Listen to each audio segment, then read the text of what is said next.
All right, hello everyone. Welcome back to Historical Geology 1404. Today is lecture 8, the last lecture of module 2. Next time we meet, we will have our exam 2 review, and exam 2 will open. And then it's on to module 3 after that for the last couple of weeks. A few special notes about today. I'm going to be going through this in the next hour and a half. I have someone coming by to see me at 11. I've got a whole bunch of meetings later on this afternoon, so I couldn't really push that any later. And then also I need to apologize because today I'm going to be a hypocrite and I'm going to leave the ringtone on my phone on because I am expecting a very important phone call to meet a very important person and discuss a very important opportunity. So if I need to pause the recording and leave the room for a few minutes to have that phone call, I am going to do that. And I apologize. It is. Yeah, the company in San Antonio that I've been talking to, their CEO flew in yesterday, and I'm waiting on him to call me so I can go to Midland to meet with him. So thank you. It's not the opportunity. It's not the sort of opportunity, as much as I love y'all and as much as I respect the boundaries of my class, it's not the sort of opportunity that I'm going to say, I'll ignore that phone call and call him back later, right? I'm going to pick it up on the first ring. So just want to apologize if that happens during our class time. All right. Let's see. Any other announcements? You should be well on your way through Lab 3 at this point. Like I mentioned, it is combined with Lab 4. I will be opening the Lab 4 content for you today, but I will not be giving you an introduction to it because it works the exact same way as Lab 3 does. One more for Lab 4? Okay. So the Lab 4 PowerPoint, the Lab 4 assignment, all of them, it's like a mirror image of Lab 3 almost, okay? They go hand in hand, which is why I said you don't need to worry about turning in Lab 3 until you have all the information for Lab 4 if you don't want to, okay? Any questions for me before we jump in today? Can I get Diablo? Can you get Diablo? Yeah, for a little bit. Yeah. I'll need him back before I walk out of the classroom at 11, but yeah. It looks like bigger, I guess. I don't know. I mean, he's been eating. I gave him a bath this morning. Sounds like a really bad excuse for getting out of a date or something, right? Oh, I need to give my snake a bath, right? It's like I need to wash my goldfish or something like that. But Goldfish one makes sense, you know. yeah, definitely. No, I do need to wash him off every now and then though, because he likes to hide in the dark, and the place he likes to hide in the dark is the same place he likes to poop in the dark. So I do wash him off every now and then just to make sure he's not. Everyone needs privacy, yeah. All right, let's begin. Today we're talking about evolution and the fossil record. So we talked about evolution quite a bit earlier in this module.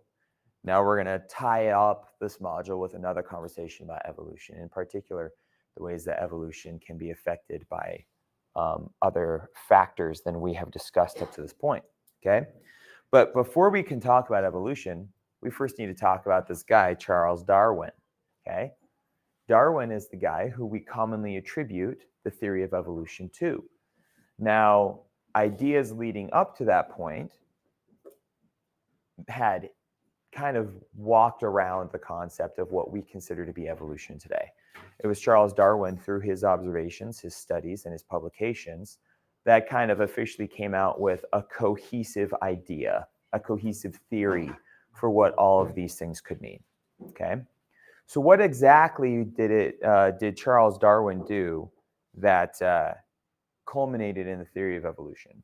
Well, he went on a trip, several actually, but the one that is most famous is the voyage of the Beagle. Okay, the Beagle was an exploration ship that he went on that visited all sorts of different places in the world. But his visits to all these places around the world caused him to ask some questions. And like we're familiar with at this point, questions are very important. Questions are what make us seek answers, and those answers hopefully lead us down correct scientific pathways, right? So what were some of his questions? Why are there different species in North America and in South America? And yet, there are some of the same species in North America and South America. Many more different species, but a few shared, and a few that look alike but are not exactly the same. With a pure Christian viewpoint, that of a concept of creation, right? Many people always held it in their belief that the same animals would be present everywhere. But when you start going around the world, it's hard for a person who has lived in the same farm in Nebraska to comprehend that there are different animals in different places of the world. But when you're Charles Darwin and you go to North America and South America and Europe and Asia and all these islands across the Pacific, and you see how wide and diverse life is, it is hard not to think about why that life is different and try and figure it out, okay?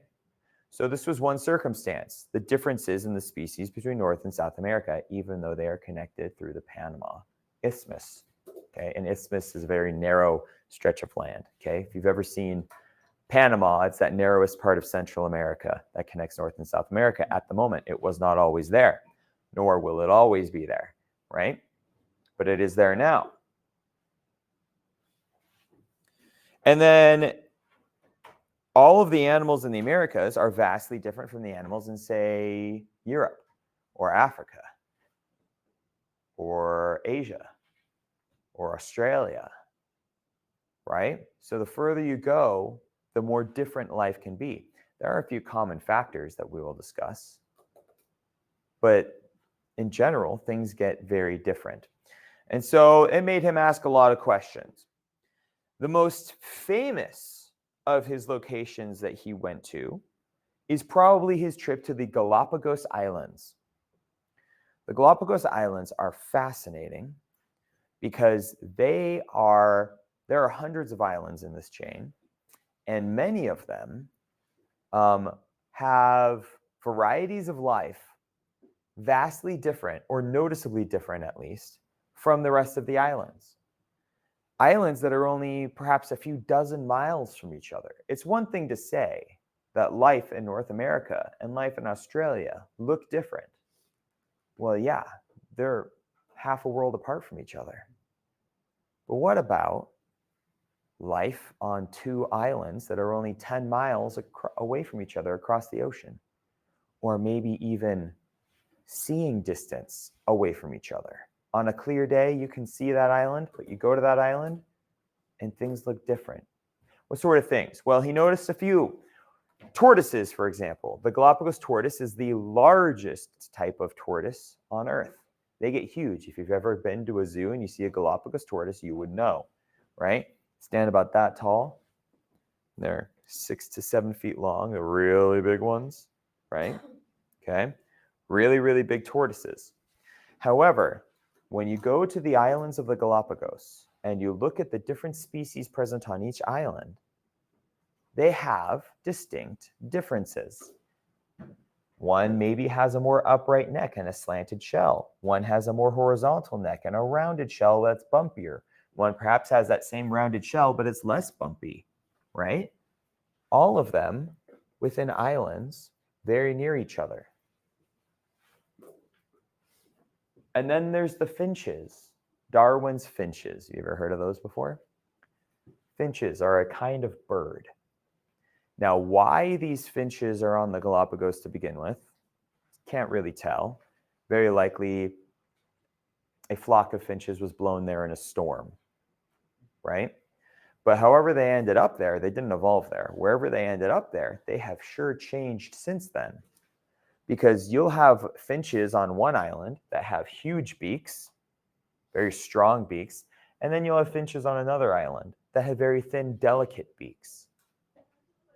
Now he would notice these things, the changes in tortoise shells, the changes in finch beaks, finch size, wing length, how quickly they can fly.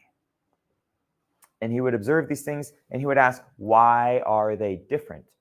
When these islands are in such close proximity, why are they different? Now let's have a fun little exercise. Can you tell me why you think they could be different? Let's go with the finches. The differing environments and like what food is around them.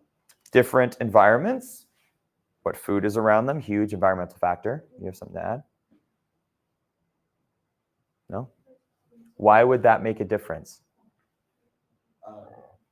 Okay, I read up on this and like looked at stuff on this, but the birds with the stronger beaks usually go for like things like nuts, like in trees and whatnot. The other ones go for like little seedlings. Okay. So the different beaks are specialized for different food sources. Great. So a big, strong beak can crack open nuts and seeds, and a light, narrow beak, more high aerodynamic beak, is ideal for chasing down flying insects and the such, right?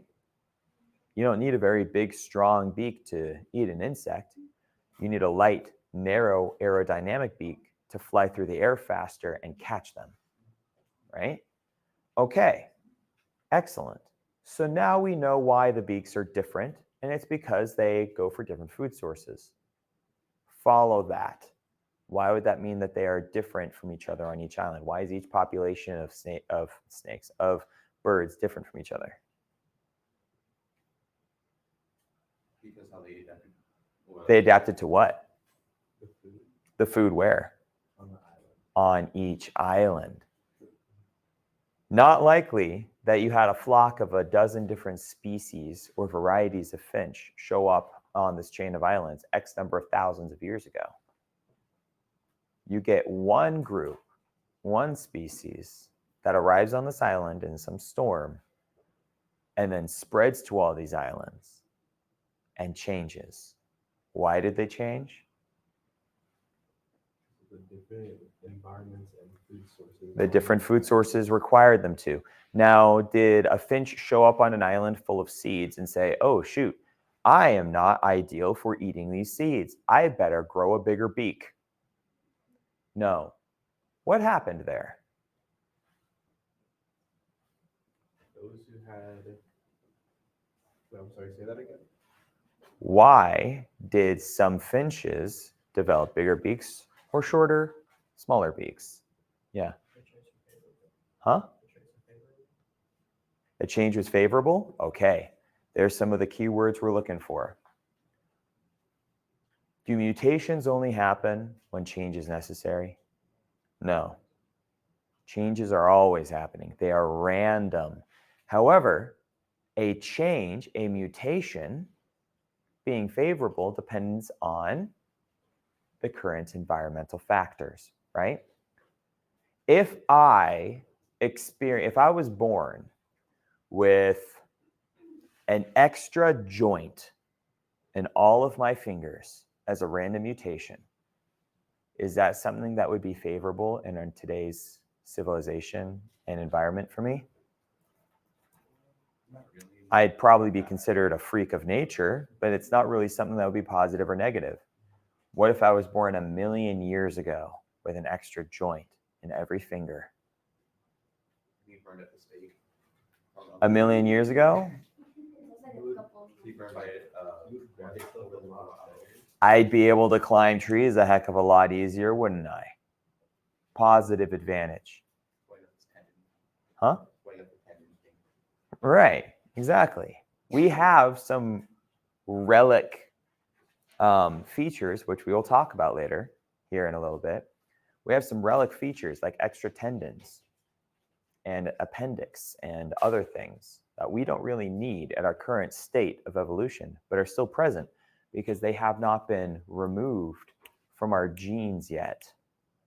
Things are removed and things are added through mutation, whether they are positive or negative, and they're determined to be positive or negative if they give an advantage or a disadvantage in your environment. So, a mutation that occurs in finches, which causes the finches on the islands with lots of seeds to have a larger beak, positive mutation. Who knows how many other mutations occurred within that population that were negative or had left no impact whatsoever. But the positive mutation, the one that gave that individual with the mutation the advantage it needed to survive and breed more, spread that mutation through the rest of the population over generations. And now the islands that have lots of seeds as a food source have finches with big beaks. The islands that have a large winged insect population do not have finches with big beaks because that was not a positive mutation. It's the same sort of deal as with those rock pocket mice we discussed, right? Great. Now, some things I really want you to remember. Mutations, they're random. Positive or negative, not random. That's determined by how favorable that mutation is in the environment. Does it give an edge or does it give a disadvantage, right? What about the tortoises? Why are their shells different? Well, maybe one design of shell was easier for a tortoise to move through underbrush and another one was easier for them to move through mud or shallow water. Maybe through a random mutation or development of some behavior, females found one type of shell shape more attractive than the others. And that random mutation of shell shape caused that individual with that shell shape to breed more and therefore spread through the gene pool. Okay? Arbitrary random changes that are successful or not successful. Now, what's the difference between natural selection and evolution? Is there a difference or not?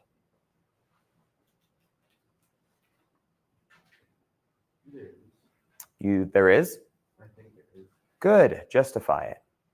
So I'm not saying you're right. I just want you to justify it.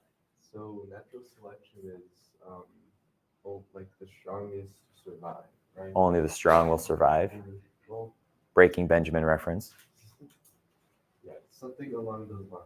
And then evolution comes in and says, oh, the strongest that survive get more strong and adapts more to their environment.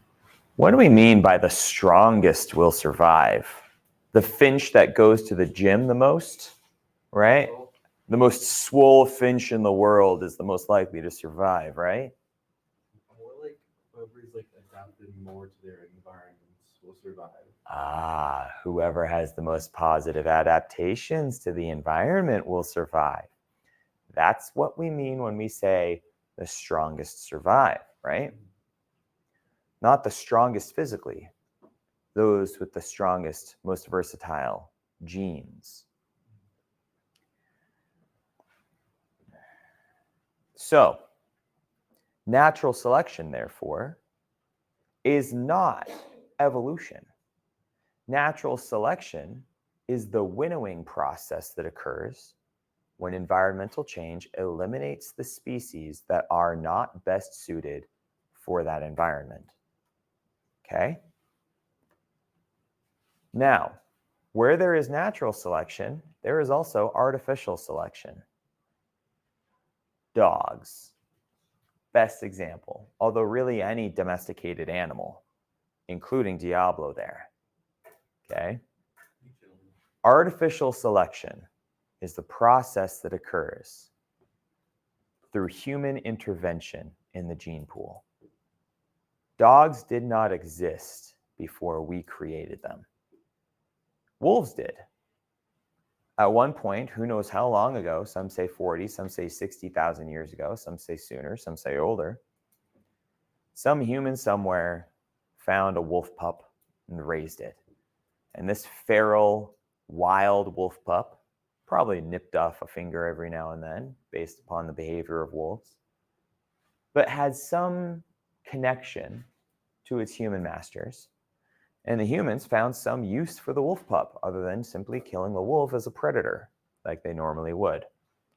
Perhaps the wolf helped them hunt. Perhaps it was simply a useful companion or a nice companion to have around. Perhaps this guy was lonely. Whatever the case may be, that connection was made. And the human decided, you know what? We should have more of these. So they got more wolf pups. Maybe they killed the mom. Maybe they simply found orphaned wolf pups. Who knows? More likely they simply killed the parents and took the pups when they were young. Just saying the facts, right? Whatever the case may be, as time goes on and they are breeding the wolf pups with each other, they realized if I breed this wolf with that wolf, I get a certain trait. Perhaps it's softer fur. Perhaps it's different eye color, smaller teeth, bigger teeth, less fur, more fur, better attitude, worse attitude. Whatever the trait is that they were wanting, that they liked, they realized if I add these two together, I get that trait. And this is where the first artificial selection came in. By the way, I'm using dogs as an example here. But what about agriculture? Wheat, barley. When agriculture first came around, yeah, sure, they used wild plants, but they realized if I pollinate this plant with this slightly different variety, I could end up with a far tastier thing. Yeah. It is. Is it like cauliflower, lettuce, like a bunch of plants all derived from one single plant? Not one plant, but yeah, well, similar ways that they've been developed. Most of our agriculturally grown plants these days are nothing like the original plant they were. The original corn, for example, right, looks nothing like the big yellow juicy corn that we have now. Original corn kernels were corn cobs were about that big, usually red or purple, and hard as a rock. You would not want to eat them. Matter of fact, the Native Americans that grew them would dry them out, grind them with rocks, and make flour out of it. They wouldn't eat them raw. How would you even do that, right? They would grind them like flour, like you would if you had wheat today. The nice juicy corn on the cob we eat 4th of July that some of you will probably have for Thanksgiving, that is an artificially human-created plant. Good morning. Dogs are the same. We have hundreds of breeds of dogs now, all of which were genetically made from the same root source, that wolf. And now we have giant mastiffs, greyhounds, and teacup poodles. Well, I was going for a range there. Besides, Chihuahuas have more rat than dog in them, I think. It's just my own opinion. He likes your glasses, huh? Yeah. Careful they don't drop and break.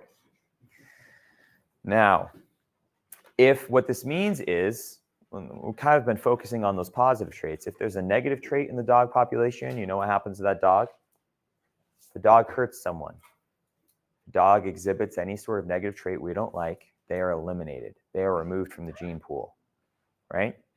Same thing with chickens, goats, cows, any domesticated animal.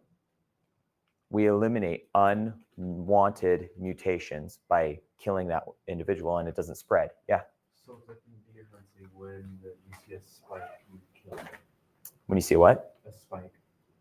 So I'm not familiar with deer hunting terminology. So in deer hunting, you want like a nice symmetrical buck. Yes. Points, right? Yes, I do know that. There is a thing called a spike where it's only like this, or like it's a weird horn shape. Oh, I see. So that isn't desirable to us. Yeah. Because we don't want those genes inside the gene pool. Fair enough. Yeah, when you're out hunting and you see a buck that has an antler shape that is not ideal, you kill it so it doesn't spread that gene. Of course, you also kill the ones that have the nice antlers, but you need a tag for those, right? Speaking of deer antlers, speaking of antlers in general, fun fact, reindeer, Santa's reindeer, all of our imagery of Santa's reindeer is that they have antlers, right? Do you know that both male and female reindeer have antlers? Did you know that male reindeer shed their antlers before winter, but females do not? Which technically means that all of Santa's reindeer are girls. Fun fact. Bless you. Huh? Yeah, yeah. Something that Christmas Day will roll around and you'll be like, you'll just be sitting on your couch, just like wide-eyed, be like, my world is different. Anyways. Okay. So the surviving individuals pass those genes on through the gene pool, right? We decide through artificial selection what genes get passed on. I mentioned to you another species that we do that to a few weeks ago when we first entered Module 2, us. We have artificially selected the traits that get passed on in our population. However, in the opposite way, where we eliminate unwanted traits in dogs and chickens and cows and wheat and corn. We preserve each individual in our own society, whether they have negative traits or not. What do I mean by negative traits? What would happen in nature if someone was born with a mental disability, an intellectual disability that kept them from learning, right? They would have died off pretty quickly, but we keep them alive. And in some cases, when they are high functioning, yes, they pass their genes on into the gene pool. Genetic cancer. Individuals would develop that, die off pretty quick, but we have developed treatments to preserve that. The treatments save the individual, but the genetic disposition towards cancer is still there. For as far back as my family history can go, the last 7 or 8 generations right now, every other oldest male in my mother's side has died from skin cancer. The last one was my grandfather, which means, yes, I have the genetic disposition towards developing skin cancer probably in the next decade or so. They usually develop it about the time they turn 40. So that's something I'm on the watch for. That's something that is in my genes and that my grandson, my oldest grandson, may have to face. In nature, my great-great-great-great-great-grandfather may have died off from that. I would not exist, but that would not be in the gene pool. That's how nature works. We have circumvented that by preserving individuals regardless of their genetic dispositions, right? Now, there have been some attempts in history to change this situation. Eugenics. Do you know that word? Ooh, that taboo word. Some pretty, let's see, who were some very dominant eugenicists? Can you name one? Let's just name one. There's one you all know, whether you know it or not. Hitler. Hitler was an advocate of eugenics. Eugenics, the preservation of the most pure, perfect human bloodlines. That's what he wanted. That's what he considered the Aryan race to be. Now, I in no way advocate eugenics. That's not what this is supposed to say. I'm just saying how interesting it is that we have this standard for preserving positive traits in all living things except ourselves. Some fun moral implications there that other people can explore, but I will not. Okay? All right. Now, there are some vestigial structures within bodies that we can see represent where mutations have caused something to disappear. Legs on snakes, for example, okay? This is on an anaconda. Those little nubbins are what's left of their legs. There are tiny little leg bones in there. What you're looking at is a relic from when snakes descended from lizards. Every now and then, a snake is born with little legs. Give it a couple hundred more generations, there won't be any, right? It will have been completely eliminated from the genes.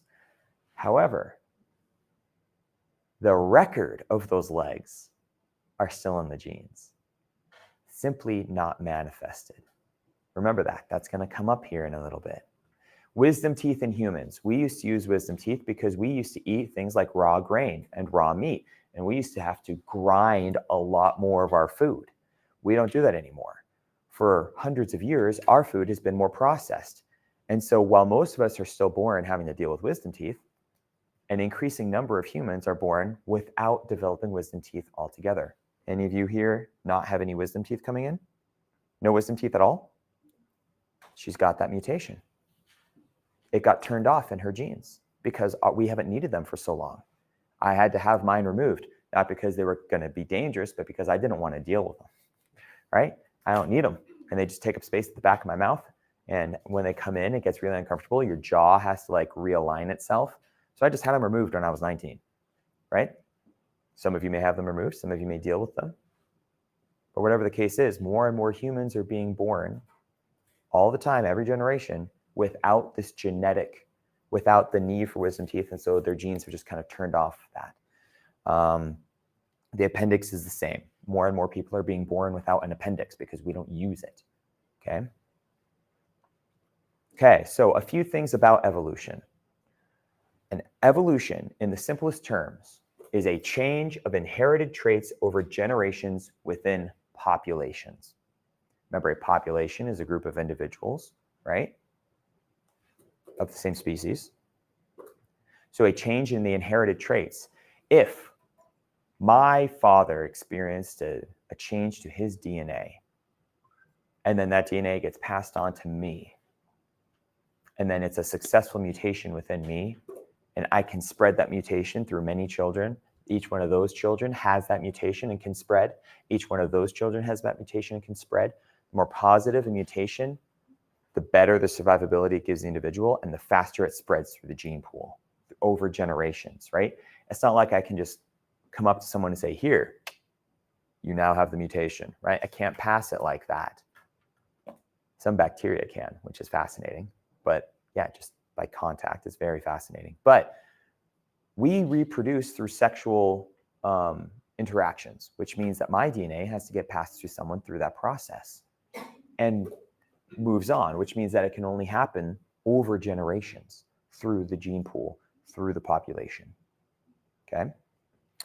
I've mentioned this before, but evolution does not try and explain how life began. The whole amino acids into DNA thing, that's not evolution.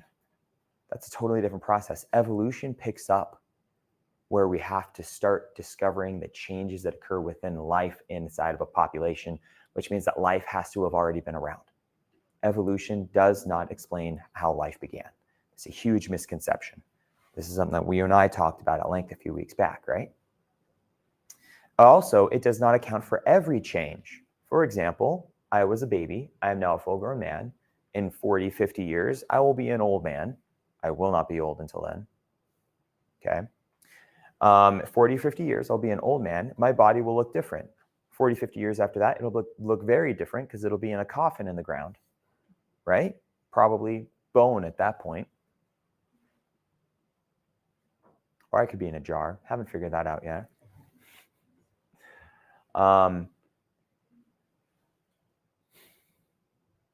These changes are not explained by evolution. Aging. This is a process we call ontogeny, okay? Ontogenetic processes like lengthening of bone, the increasing of the brain case, increasing intelligence, things like that in an individual over time. That's ontogeny, not evolution, okay? So not every change that you observe is an evolutionary change, okay? Also, these changes fulfill some function. If they didn't fulfill a function, they would not be either positive or negative, okay? Remember that. It's not that they just happen. They are random, but a mutation doesn't spread through a population without being a positive mutation. And then also, evolution cannot reverse itself. This is called Dollo's law. You cannot revert to a previous state. You and I will not start growing fish fins randomly. Dollo's law states that that cannot happen. However, we could develop a mutation at some point in the future that grows fins in a different way through a different mutation. There's no way that can occur naturally. I'm going to use that word, naturally, that will reopen these evolutionary pathways backwards. An example of this, feathers. Feathers are on what kind of animal? Birds. Feathers also existed on dinosaurs, predatory dinosaurs, theropod dinosaurs from the Cretaceous, right? We found them on there. We have found far, far less evidence that there could have been feathers on dinosaurs in the Jurassic. But there is one dinosaur that we have absolutely positive evidence of as having feathers in the Jurassic, Archaeopteryx. You've heard that term? Some people call them the first birds. I'm going to let you know right now, it wasn't a bird, it was a dinosaur, but it was a feathered dinosaur that existed long, long before these Cretaceous dinosaurs that we know had feathers. It is not possible for feathers to have developed and then evolved away and then come back. Therefore, we have to draw a line between the two, between Archaeopteryx and the feathered dinosaurs of the Cretaceous. Dinosaurs had feathers. Even though there's not a whole lot of evidence to support that, there's more and more that comes out to suggest it. But that's the only natural conclusion that we can draw. Okay? Feathers have evolved once. Okay? So, this is our living armadillo. How many of you have seen these dead on the highway? We live in Texas. These are dead on the highway all the time, especially if you go further east, right? Do you know what armadillos used to look like? This fella. This is called a glyptodon. He was about the size of an SUV. Yeah, this was only a couple million years ago. Big spiky tail, massive shell like a turtle. They've changed. Armadillos are still around, but they've changed. This change was favorable to them for one reason or another. They will never go back to that shape. They may get bigger again, depending on what traits are favorable, but they will never look like that again because you can't remake that recipe. It's like finding that perfect cookie recipe. I know, cookies, gosh darn it. It's like finding that perfect cookie recipe, not writing it down. Everyone eats all your cookies and like, oh, that was incredible. How'd you make that? And you're like, I think I made it this way, but maybe your proportion of sugar isn't just right. Or maybe you use baking soda instead of baking powder, right? I have a baker in the class, right? But if you'll never get that perfect proportion of ingredients just right again unless you wrote it down, right? The recipes were written down, but nature will not be able to replicate it. Sloths look like this now. They used to look like that. This is Megatherium. Used to burrow as well, right? They were huge, yeah. This sloth, there was a skeleton of one of these sloths at the museum I worked at in Utah back in 2015. And the skeleton sitting down, like as if it was like sitting down on the ground, the head went up to the ceiling. It was up at the top of our ceiling here. That's how big sloths were. Didn't want to pick a fight with a sloth, and they were not as slow as they are now. Okay? Nothing picked a fight with a sloth back then. Sid the sloth doesn't really do them justice, right? Isn't there anyone who cares about Sid the sloth, right? Ice Age? All right.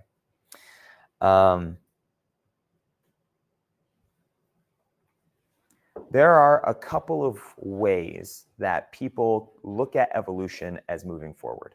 Two models, I guess you could say, for the way that people look at the progression of evolution.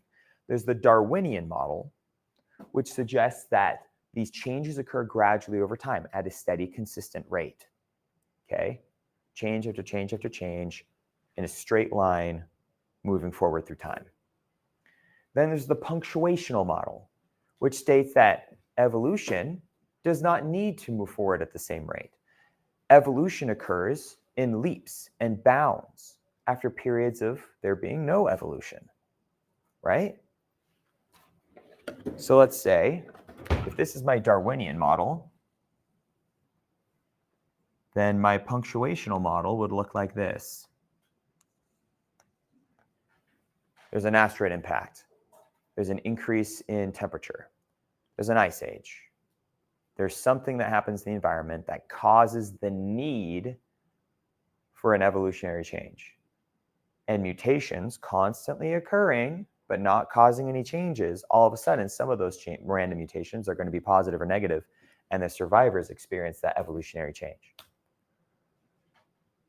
My argument is that it's both, right? Punctuational equilibrium, if you want to call it like that, where there are slow changes and then a big environmental change that, yes, causes rapid diversity, and then slow changes and then a big something like that. Okay? That's what makes the most sense to me. Combination of those two. There's always going to be some sort of change that requires adaptation, but some of them are going to require more rapidity. Some of them are going to be more intense than others, and when that happens, you get that rapid change or die off based on natural selection. Okay. Y'all ever seen a human embryo before? Let me show you. These are what embryos look like. Fish embryo, salamander embryo, tortoise embryo, chicken embryo, human embryo. Can you tell me the difference there? Do they look significantly different from each other? No. At this stage, every vertebrate organism looks like every other vertebrate organism. Feature for feature. Slight size differences, but that's really it. Then, mid-stage embryos. Fish, salamander, very similar. Tortoise, chicken, human, very similar. At this point, we start to diverge a little bit. Fish and salamanders are more evolutionarily related to each other, closer in that phylogenetic tree, right, than they are to these three. But these three are much closer to each other than they are to them. And then finally, in the late stage, that's when you can start to see distinct differences showing up. But for most of embryonic development, we look just like everything else, right? If that's not evidence for evolutionary development, I don't know what is. All vertebrate organisms look exactly the same when they first start. It's beautiful to see. The study of genetics is commonly attributed to starting with Gregor Mendel in the 1800s. Mendel did some real fun experiments with pea plants. Okay? Pea plants are cool because they are easy to grow, easy to maintain, and have very vivid flower colors. So he did experiments where he tried to figure out exactly what pea plants would have what colors and when and why. So his most famous experiment started with a red flowered pea plant, and he bred these to be true, right? Red flower, red flower, red flower, red flower. This species or this particular plant has come from a long, long, long, long line of only red flowers. And then he did the same thing with a plant that was only white flowers. Okay? And then he bred them together. And the result was a plant that only had red flowers. Okay, interesting. So there must be something in the red plant that overwhelms whatever there is in the white plant. This is when he started to have this idea of genes. The red is more powerful. The thing in the red plant is more powerful than the thing in the white plant, which is why the offspring only came out red. But then he bred that red plant with another red plant and came out with both red and white flowers. That proved to him that whatever there was, whatever this thing is that we now call genes, right? But this thing, whatever there was in this plant, was still there through this generation and manifested in the next one. Something is retained. Something of the parent remains. We are the construct of what our parents gave us. And though we may not manifest what they have, how many of your parents have blue eyes, but you have brown eyes? My mom has blue eyes.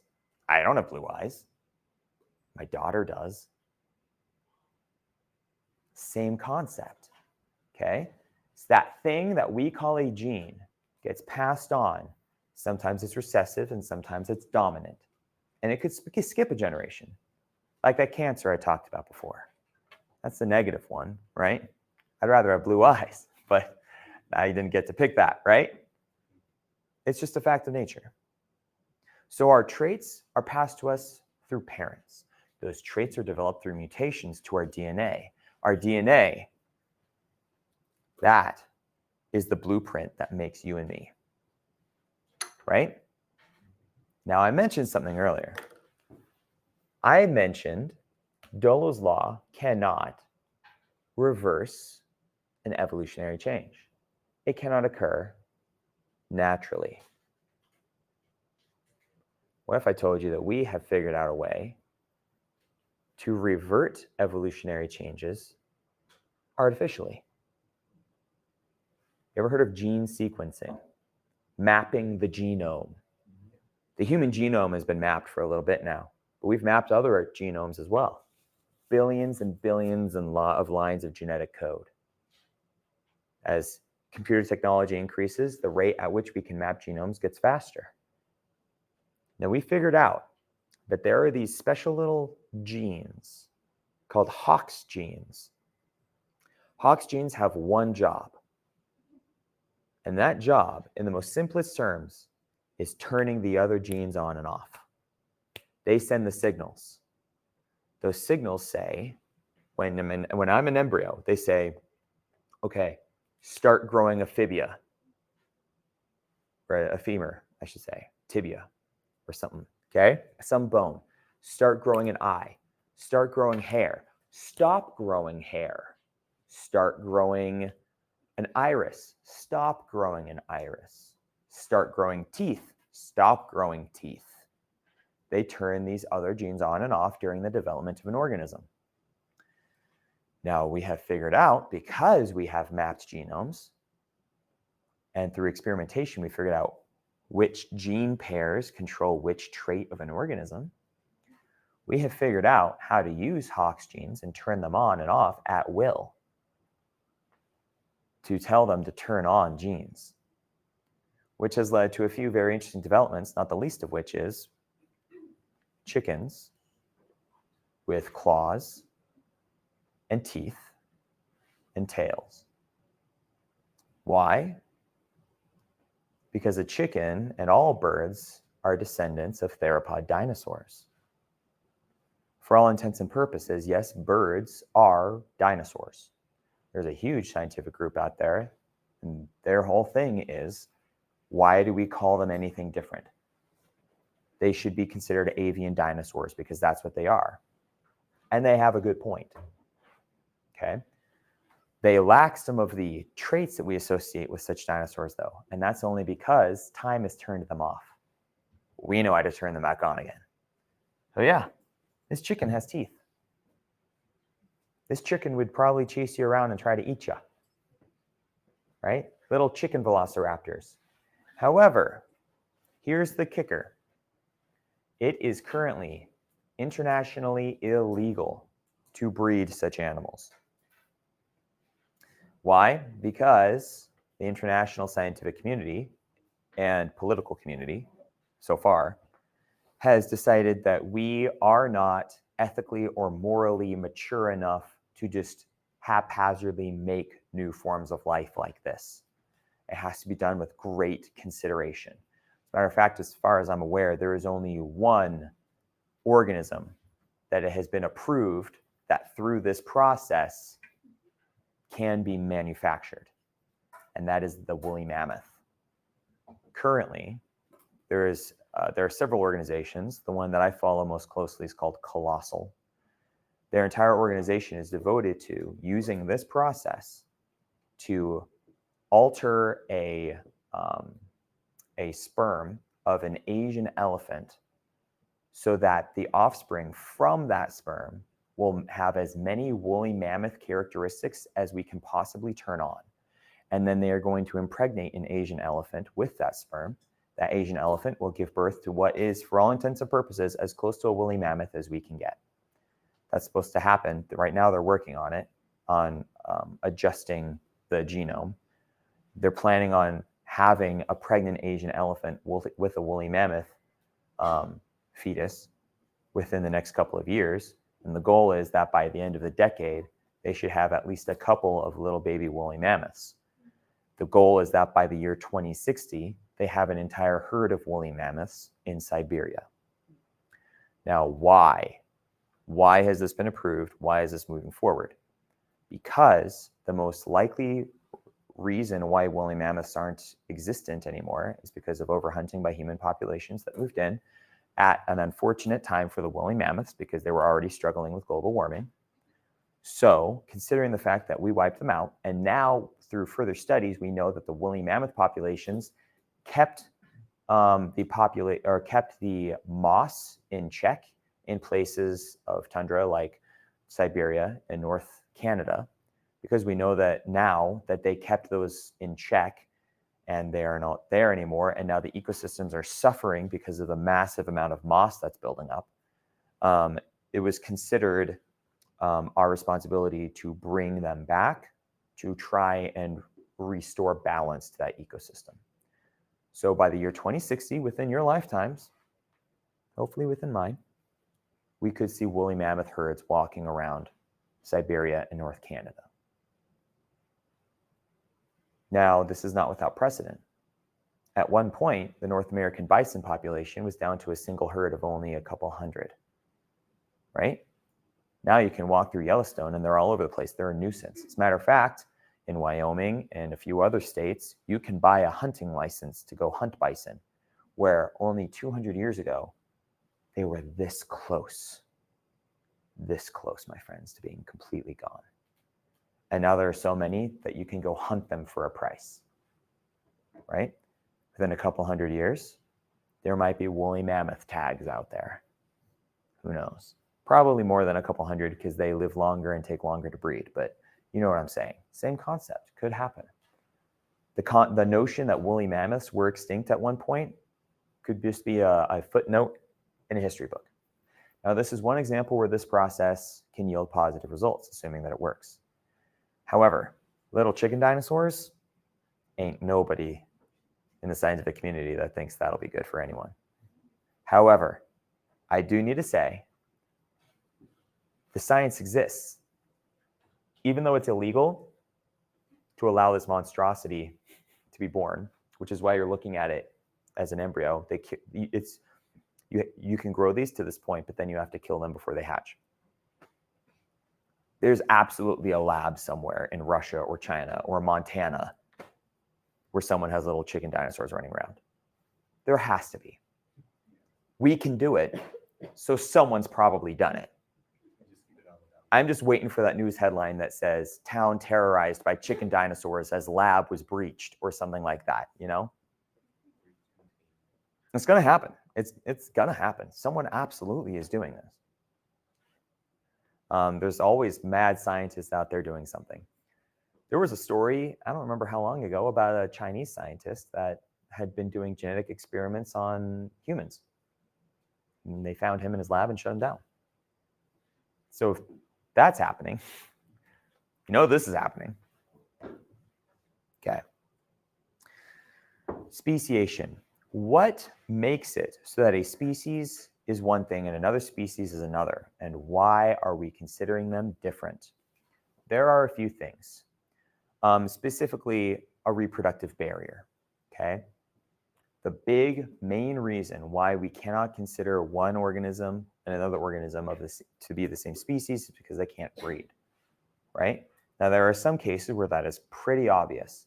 It'd be hard for a human to breed with a snake like Diablo, right? There's a pretty big reproductive barrier there. However, there are other organisms that are very close to each other. Horses and donkeys, for example. Horses and donkeys have the same reproductive systems and can perform reproductive acts together and can have children. Do you know what we call that child? Do you know what we call that offspring? A mule. A mule is the offspring of a horse and a donkey. So wait, if they can do that, if they can breed together and have a child, doesn't that mean that they are the same species technically? No. The last requirement is that that offspring itself has to be fertile. It has to be able to reproduce with another organism as well and have offspring, for that line to continue. Mules are sterile. They cannot breed with another horse or mule or donkey, not successfully. Can you think of another example? Lions and tigers. Lions and tigers. Ligers. Let's go. Ligers. Yeah. Ligers are sterile. So, even though these two different species can breed and have a child, because that child is sterile, they are not considered the same species. Did Okay. science change that? Could we make those organisms not be sterile? Yes, but then it wouldn't be natural, would it? That would be artificial selection. And we try not to play like that too often, especially not, at least not for an organism that we don't rely upon. We do that all the time for plants, for cows, things like that. If I think, ooh, this kind of cow tastes good, this kind of cow makes great milk, but doesn't taste great, let's figure out a way to make it so that they can breed with each other and have both delicious milk and delicious meat from the same cow. We do that sort of thing all the time. There's no benefit for doing that with lions and tigers, though, right? Speciation is the word that we use when a new species arises. How would we define it as a new species? If an organism changes so much through this evolutionary process that it can no longer breed with its original population, right? At some point down the road, horses and donkeys share the same ancestor. Some part of the population of that ancestor experienced a mutation that caused some of them to turn into what would become now donkeys through mutations, some of them to become modern-day horses. And we consider those different species from that point that they could no longer breed with each other. They were distinct enough genetically. Okay?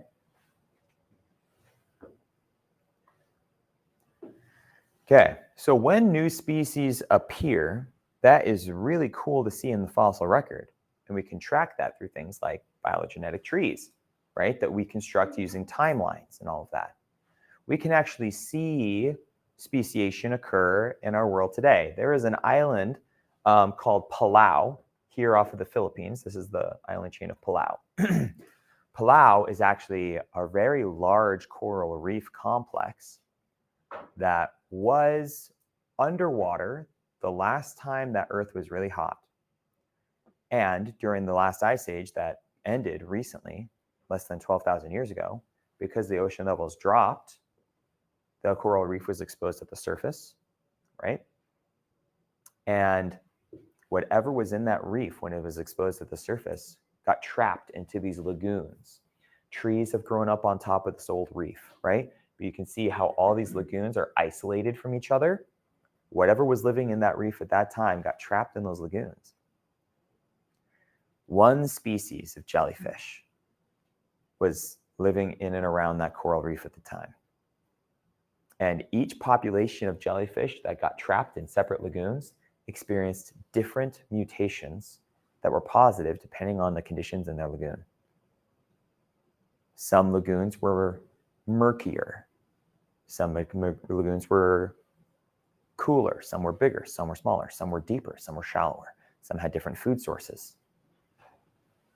And now the result is a wide variety in all the different jellyfish that you can see in each individual lagoon. That's from a lagoon. That's from a different lagoon. That's from a different lagoon. That's from a different lagoon. From the same species. This massive speciation. It's an amazing example of speciation in our modern world that we can see with our own eyes. Pretty cool. Some trends that we see in evolution. Size tends to increase. What does that mean? Why? Why would larger body size tend to be the way things go?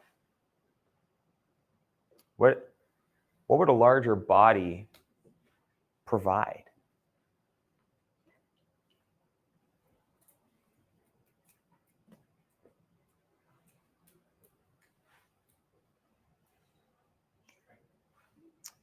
Yeah, you get stronger for sure.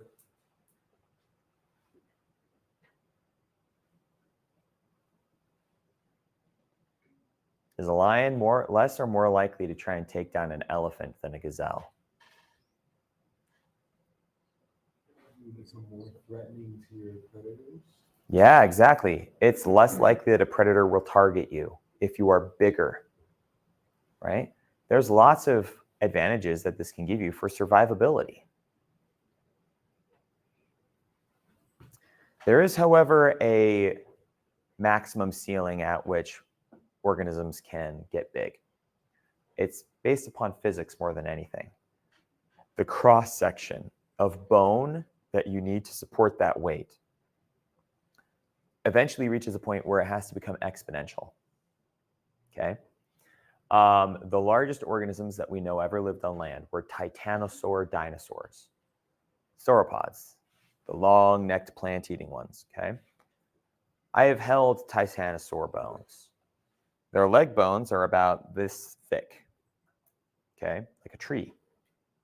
To support all that weight, you need a huge cross-section like that. A couple feet across. Very heavy bones, long. About as long as that table, about that wide, right? Very heavy bones, very thick. To get much bigger than that, though, they've run models, computer models, to see how thick leg bones would need to be. To get much bigger than that, your leg bone size needs to get exponentially bigger. And there's a biological constraint where it doesn't make sense to get bigger than that.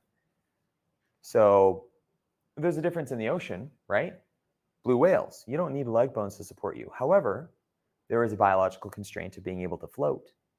You reach a point at which your body is too big to float up and get air. So blue whales are the largest living organism, the largest organism that we know of to ever live in the water, right? 100 feet to 120 feet in some cases. Huge, massive. Bigger than that, they wouldn't be able to float up to the surface to breathe. So that's a biological constraint. So I'm sorry, Godzilla fans. Unfortunately, I once saw a graphic. I need to find this again. Because the size that Godzilla's legs would need to be to accommodate a body that big is comical. I'm talking about, like, if you have Godzilla's body, you know, like Empire State Building is, you know, like sitting here on him, like it is in the movies. His legs would be like, he'd have to have like, they'd look like sumo wrestler legs on him.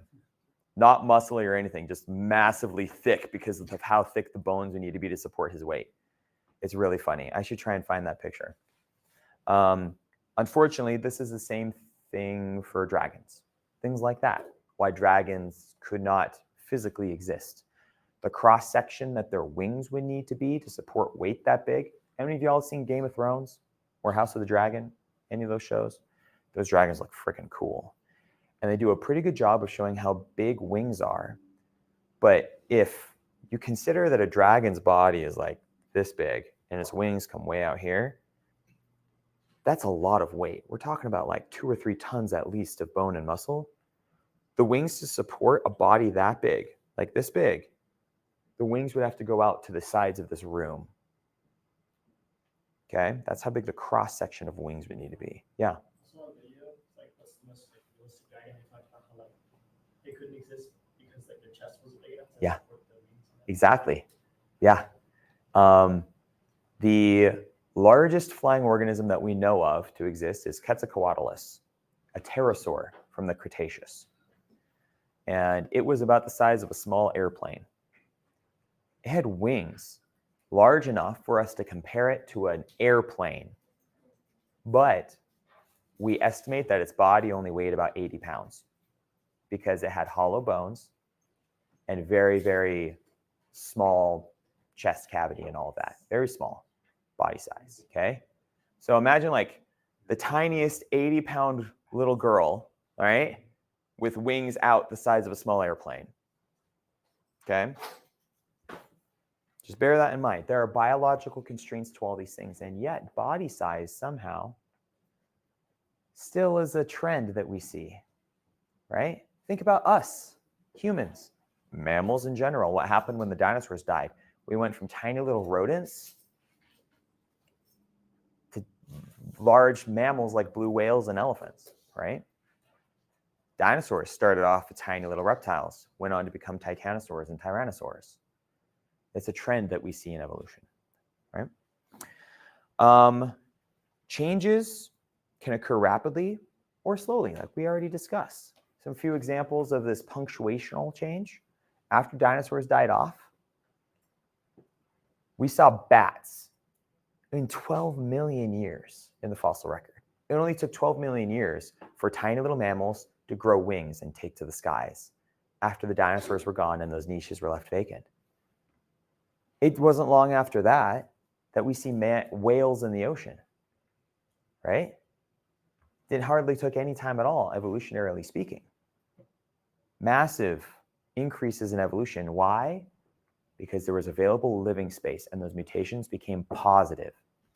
Who knows how many rodents started down the evolutionary path of learning how to fly during the time of the dinosaurs. But what happened? They probably got eaten, right? But now that the dinosaurs are gone, such mutations become positive and you can fill that niche, okay? Evolutionary convergence. This is what happens when you see the same niches occupied by organisms that develop into the same body shape. It's okay, you can eat. Don't worry about it, okay? The organisms that evolve into the same niches often adopt the same body shape. For example, placental mammals in North America. Here's our wolf. You know how long it's been since North America and Australia were connected to each other? A very long time. Very long time. Pangea broke up. That's the last time Australia and North America were connected to each other. Okay? And yet, the placental wolf in North America and the Tasmanian wolf in Australia, completely different evolutionary histories. Their ancestors said goodbye to each other while there were still dinosaurs on the planet. And yet, these two organisms that occupy the same niche on both continents look the same. The same requirements were had of both in the niches that they occupied. The same mutations were beneficial. And so they came to about the same recipe. Flying squirrel in North America, the flying philander in Australia. The anteater and the marsupial anteater. The mole and the marsupial mole. Occupying the same niches on different halves of the world. But evolution favors the same traits for each niche. Isn't that incredible? Now we can see this across time as well. For example, this is Dunkleosteus, giant armored fish from the Devonian and Silurian time periods. Not around anymore, thank goodness. Okay, talking 20-foot long fish with an armored face that can snip a car in half. It had one of the most powerful bite forces in the world. Okay, look at that body shape. Millions, hundreds of millions of years later, ichthyosaurs, swimming reptiles, occupy the same niche. Look at that body shape. See the similarities? Today, dolphins and other porpoises. Look at the body shape, occupying the same niche. The same evolutionary traits favor the same niches across time and distance. These are the patterns that we see by observing evolution and observing organisms through the fossil record. Very cool. Extinctions. This was a hard pill to swallow for a lot of people, particularly the hardcore Christian community early on, because it was hard for them to comprehend that God could create anything, he could do anything that would wipe out so much life. But like I mentioned before, there's precedent for that. And like in the Bible, Noah's flood and things like that. It's in there. And so people gradually came to accept it as an idea of, okay, all right, yeah, we could see that would happen. Yeah, all right. Now, while people are still arguing about the whole how old is the Earth thing, most people have come to accept the possibility of extinctions during that time, no matter how old the Earth is, right? But an extinction is essentially when a large percentage of life on Earth is wiped out, gone, for one reason or another. Believe me, we are going to spend some time on extinctions for Module 3, because a lot of those differentiations between time on our geologic timescale, we draw those lines because of extinction events, and we will talk about the major ones and what caused them. There are lots of things that can cause them. Asteroid impacts being one that probably comes to people's mind the most, right? I'll share some really cool information about the Chicxulub impact that killed the dinosaurs when we get there. There are diseases that move through populations, right? In particular, smaller populations. The bubonic plague, right? You've heard about that in history class. Swept through Europe. Didn't it, I forget the exact statistic, didn't it wipe out like 17% of all human life on the planet? Something like that. There's some argument to be made that that was a human extinction event, although not as intense as it could have been, right? And then obviously environmental changes, temperature, salinity in the water. You raise the temperature of the ocean 2 degrees and you wipe out 50% of anything living in it right now. If I just magically flicked my fingers and 2 degrees and went up, 50% of everything would be dead by the end of the day or next week, okay? Because it can't survive such drastic changes, okay? Index fossils are extremely useful because in extinctions, lots of things die. And where we see a lot of index fossils cut off in the record, that's where we draw those lines on our geologic time scale, okay? Remember those index fossils, we talked about that. Now, every now and then, it can be difficult to tell whether a species actually went extinct or whether the population changed to the point where we have to call it something new, right? At one point, do you stop calling something species A because it has changed evolutionarily so much that it is now species B? Species A disappears, not because something killed it off, but because eventually the old generation of species A went away and the new generation of species B was there. Not really an extinction, more of a, I guess you could call it a pseudo-extinction that only occurs simply because species A could no longer breed with species B. It's not like something killed them. They just couldn't breed with the new big thing on the block anymore, right?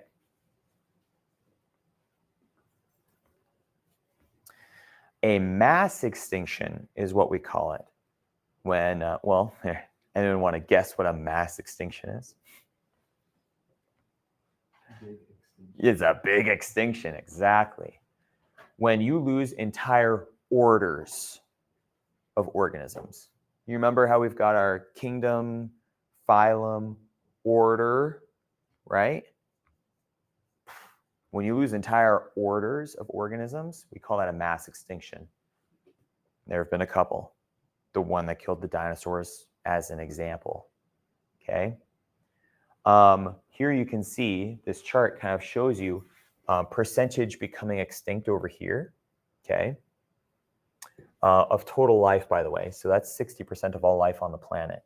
Let's see what we've got here. We've got Cambrian. Oh, there was a big extinction there. Okay, Ordovician was fine. Okay, there's a big extinction there. All right. End of the Devonian, big extinction there. Oh, the Permian Triassic extinction. This is the largest extinction that Earth has ever experienced, as far as we know. Right here, that's the one that killed the dinosaurs. This is the Permian extinction. 95% of everything on land and about 70% of everything in the ocean, if I'm remembering correctly, died right there. We'll talk about why. That was a close call. That was real close. Not for a few things that survived, we would not be having this conversation. Okay? Now, we are currently in a mass extinction. Did you know that? We are. We are in the middle of one right now. Unfortunately, largely caused because of our own activities. There are dozens of species of plants and insects that go extinct every day. I believe the statistic is we lose 2 or 3 species of mammal and several species of reptiles, several species of fish, several species of amphibians every week, somewhere across the planet. We are losing a lot of diversity on our planet. We have changed the surface of 70% of our planet. Any change that we do to the surface outside of the bounds of natural causes has a negative effect on an ecosystem in that location. Fishing has an effect on the ecosystem, right? Simply driving your boat over a coral reef could have an effect on that ecosystem. Just that's Finding Nemo, right? We've had a lot of activities, and I'm not trying to villainize humanity. I hope if there's one thing that you take from my class is that I am sympathetic to my species and I support my species and I want to make sure civilization continues. But it has to be with respect to our planet and ecosystem that we have here. We need to preserve it. Otherwise, there's not going to be a whole lot left for us to live with, right? So we are currently in a mass extinction, and it bears a lot of thought for how we stop that extinction so we can preserve as much diversity on our planet as possible. Any questions? No? All right. Well, I'll remind you, Lab 4 is now open. I'm not going to go into it. It's exactly the same format as Lab 3. Think of it as the second half of Lab 3, if you'd like. Lydia, you had a question? No? Okay. You have an exam that opens on Tuesday. We will have our exam 2 review on Tuesday. Then we will start Module 3 on Thursday. The week after that is Thanksgiving break. I have been told not to expect my high school students here on campus that entire week. Even though OC's break doesn't start until Wednesday, I have been told there will be no buses running that week, and so I cannot require you to be here at all that week, for those of you that are high school students. I will still be uploading a lecture on Tuesday. I simply can't require you to be here. If you want to be here, if you are capable of driving yourself or carpooling or something, feel free. I'll be here. I'd be happy to see you. You won't be here? That is okay. You're going to go somewhere else? It's a little hurtful, but all right. Yeah. What time is what? Yeah, so the email I got from the high schools said that starting on the 25th, Monday the 25th, the buses will not be running to OC. And so that I cannot expect any of my high school students to be here. I cannot require you to be here. I will still be uploading on the 26th so that I can keep to my commitments to you guys about when the class will be done. I have a syllabus to keep on track with. But because all of you here in my class right now are high school students, I might be teaching to an empty room, but I'll still be keeping to that schedule for you. All right? Any questions, guys? During COVID, that's what I did. I literally stood here and recorded to that camera every day that I had lecture. That was my student. I spoke to my students through that camera. That's how COVID went for me. Yeah. Not having the interaction was hard, but that's when I started using programs like GoReact, where my students can interact with me in the lectures as they're watching the recording, and that definitely made it easier for me and for my students. But yeah, it was kind of hard. Trying to be enthusiastic without anyone in the room with you can be difficult. Yeah. Any other questions? Remember the reindeer thing we were talking about earlier? Yeah, the reindeer thing. Yeah, what about it? Rudolph's the only guy. I looked at the song. Oh, you're looking at the names? No, not the names. I looked at Rudolph the Red-Nosed Reindeer's like lyrics, Yes. and it says him in it like a few times. So But Rudolph is the only one that it references as him? Yeah. That may simply be omission of reference of pronoun to the rest of them. But I think everyone generally assumes that those reindeer are all dudes. Like they're all voiced by men in every production of any Santa and his reindeer, right? Everyone refers to them as him in like every movie. Like you go to watch the Santa Claus movies, right? They're all hymns. But now you know, if they have reindeer at Christmas, or if they have antlers at Christmas time, they're technically female. I think you missed that, Emily, when I was talking about that. You might have missed both yeah, understandable. Reindeer males and females both have antlers, but males shed theirs before winter, which means that for Santa's reindeer to have antlers while he's delivering presents, they would have to be female reindeer. Maybe there's just scroll past. They're just too cool to shed their. I prefer that they're all female. All right, I'm going to end the recording here on that note.